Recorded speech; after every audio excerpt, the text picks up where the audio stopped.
এটাই যে বৰ্তমান যেটো সমষ্টিৰ পুনৰ্নিৰ্ধাৰণ হ'ল ডেলিমিটেশ্যন ইয়াত দেখা গৈছে যে আমাৰ দলগাঁওখন আগতে 29 নম্বৰ সমষ্টিত আছিল, কিন্তু আমি আগৰ পৰাই চেষ্টা কৰি আহিছিলোঁ কেনেকৈ আমি গোসাইগাঁৱত সোমাব পাৰোঁ, কিয়নো গোসাইগাঁৱৰ লগত আমাৰ গাঁওখন মাত্ৰ 5 মিনিটৰ ৰাস্তা বা মুঠে 1 কিলোমিটাৰ দূৰত্ব। গতিকে আমি ভাবিছিলোঁ যে আমাৰ গাঁওখন গোসাইগাঁৱৰ লগত অন্তৰ্ভুক্ত হ'ব, কিন্তু দেখা গ'ল যে গোসাইগাঁৱৰ পৰা 10 কিলোমিটাৰ 15 কিলোমিটাৰ দূৰৰ গাঁওবিলাক গোসাইগাঁৱৰ লগত অন্তৰ্ভুক্ত হ'ল। হয়েৰাজ গোসাইগাঁৱৰ লগত লাগি থকা আমাৰ গাঁওখন দতমা সমষ্টিৰ লগত অন্তৰ্ভুক্ত হোৱা দেখা গৈছে। আৰু আমি এইটোৰ কাৰণে আগৰ পৰাই লাগি আছিলোঁ যে কেনেকৈ আমি গোসাইগাঁৱৰ লগত অন্তৰ্ভুক্ত হ'ব পাৰোঁ। আৰু দেখা গৈছে প্ৰস্তাৱিত যিটো গোসাইগাঁও টাউন, এই প্ৰস্তাৱিত টাউনত আমাৰ দলগাঁওখন 11 নম্বৰ ৱাৰ্ডত অন্তৰ্ভুক্ত হৈ আছে। আমি সেইকাৰণে এটা চৰকাৰৰ ওচৰত বা নিৰ্বাচন আয়োগৰ ওচৰত আমি এইটোৱে আবেদন জনাম, আমাক যিকোনো প্ৰকাৰে দতমা সমষ্টিৰ পৰা কৰ্তন কৰি আমাক গোসাইগাঁও সমষ্টিত অন্তৰ্ভুক্ত কৰিব লাগে, এইটোৱে আমাৰ দাবী। আৰু প্ৰয়োজন যদি বসন্ত যদি হয় আমি এই সম্পৰ্কে আইনী যুঁজ লোৱাৰ কাৰণে আমি বিভাগীয় কৰ্তৃপক্ষক মেমৰেণ্ডাম বা স্মাৰকপত্ৰৰ জৰিয়তে আমি আবেদন জনাম। যদি তাতো আমাৰ কাম নহয় তেতিয়াহ'লে আমি আইনী প্ৰক্ৰিয়াত যাবলৈ সাজু আছোঁ। আচ্ছা, আপনি যে কৈছে মানে 29 নম্বৰ সমষ্টিৰ লগত আছিল। উদাহৰণস্বৰূপে ভূমকা গাঁওখন ইয়াৰ পৰা 12 কিলোমিটাৰ দূৰত। আগতে তেওঁলোক 29 নম্বৰ সমষ্টি কোকৰাঝাৰ পশ্চিমত আছিল, কিন্তু এইবাৰ দেখা গৈছে গোসাইগাঁও সমষ্টিত।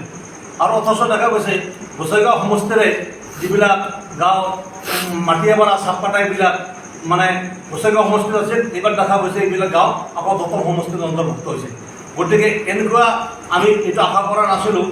আমি ভাবিছিলোঁ যে আমাৰ গাঁওখন যিহেতু টাউনৰ লগতে জড়িত আৰু এটা পাৰ্ট আমাৰ টাউনৰ অংশীদাৰ হয়, গতিকে আমি ভাবিছোঁ যে আমাৰ গাঁওখন অন্ততঃ এইবাৰ মানে নতুন সমষ্টিৰ নিৰ্ধাৰণত গোসাইগাঁৱৰ সমষ্টিৰ লগত যাতে অন্তৰ্ভুক্ত কৰে।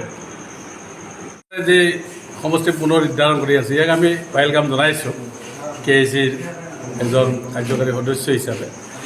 গতিকে এই ক্ষেত্ৰতো ৰাইজৰ এটা অজৰ আপত্তি কৰাৰ কাৰণে চৰকাৰে সুবিধা দিছে, আৰু যাৰ যাৰ যে সুবিধা লয় এইটো অজৰ আপত্তি কৰিব, আৰু এইটো চৰকাৰে নিশ্চিতভাৱে চাই মেলি ইয়াত যিবিলাক যুক্তিযুক্ততা আছে সেই হিচাপে ইনক্লুড আৰু বাহিৰ কৰি দিব। গতিকে দলগাঁৱৰ যিটো সমস্যা মানে আগতে 29 নং সমষ্টিত আছিলে, এইবাৰ যিহেতু গোসাইগাঁও টাউনত ডাঙৰ হৈ গ'ল, 11 নম্বৰ ৱাৰ্ডত সোমাইছে দলগাঁওখন, আৰু এইবাৰ সমষ্টি পুনৰ নিৰ্ধাৰণত এইখন আকৌ দতমাৰ লগত ইনক্লুড কৰিছে। গতিকে মই চৰকাৰক আহ্বান জনাম যে গোসাইগাঁৱৰ লগতে সংলগ্ন দলগাঁও 5 মিনিটো নালাগে, আৰু অলৰেডি মানে টাউনখন সম্প্ৰসাৰণ কৰিছে আৰু এইটো 11 নম্বৰ সমষ্টিত সোমাইছে।